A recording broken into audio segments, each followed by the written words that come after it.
Hey guys, I just wanted to come on here today and talk to you a little bit about the link between calcium and heart health. So when we think about calcium, we often think about osteoporosis and bone health. And calcium is beneficial for bone mineral density and osteoporosis risk reduction. But many people are thinking, they're making the mistake of thinking that by taking more and more calcium, they're doing this big benefit for their bone health without realizing that calcium has a direct correlation with heart health as well. So, calcium is the main component of bone, but supplementing with calcium won't result in stronger bones if the calcium accumulates in our veins and arteries instead of in the bones.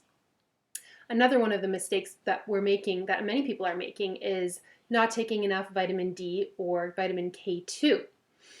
So, a healthy artery is a flexible artery. And recent research has shown that calcium supplementation from supplements, not from food sources, may increase the risk of heart disease because of blood vessel calcification. And calcium supplements can increase calcium deposits in the blood vessel walls, which causes the vessels to become stiff and less flexible. And when the vessels are more stiff, it contributes to atherosclerosis, which is the plaque buildup in the veins and arteries. And then we get a stiff and less flexible artery, and the whole cycle repeats itself. So how much calcium do we actually need? So most adults should be aiming for about 1,000 to 1,200 milligrams of calcium per day from food and supplements. Now, if you're not getting enough from food, it might be a good idea to supplement some calcium, but no more than 600 milligrams of calcium per day. Now, these recommendations may change individually, so this is a general recommendation, not necessarily for the individual. So back to vitamin K2 and vitamin D. So vitamin K2 is different than vitamin K1. Vitamin K1 is the vitamin that may interact with Coumadin or warfarin or blood thinners. And some vitamin K1 gets converted into vitamin K2.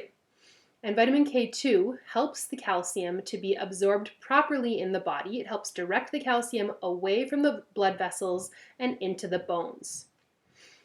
Many North Americans are deficient in vitamin K2, and it's mostly found in egg yolks, meat, cheese, and natto, which is fermented soybeans. And vitamin K1 is found mostly in leafy green vegetables. And like I said, some of it gets converted to vitamin K2. And then vitamin D3. So many of us don't get enough vitamin D3 because it is the main source of vitamin D3, which is the active form of vitamin D, is the sun. And so vitamin D keeps our blood vessels healthy and promotes our bone health, and it is a fat-soluble vitamin, meaning that some of it is stored in the body. It's also important for our immune system, our mood, reducing the risk of cancer, and many other things as well. And many people are deficient in vitamin D, especially in the northern climates and especially in the winter months because the sun is so far away and weak. So many of us should consider supplementing vitamin D in the winter months. And if you wear sunscreen most of the time, avoid the sun, or you have darker skin tones, you might need to supplement vitamin D as well.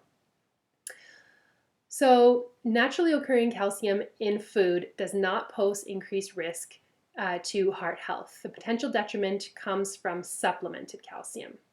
So ideally, we should focus on calcium-rich foods like cow's milk, fortified milk alternatives, plain yogurt, kefir, spinach, canned fish with bones, tofu, almonds. There are other sources as well.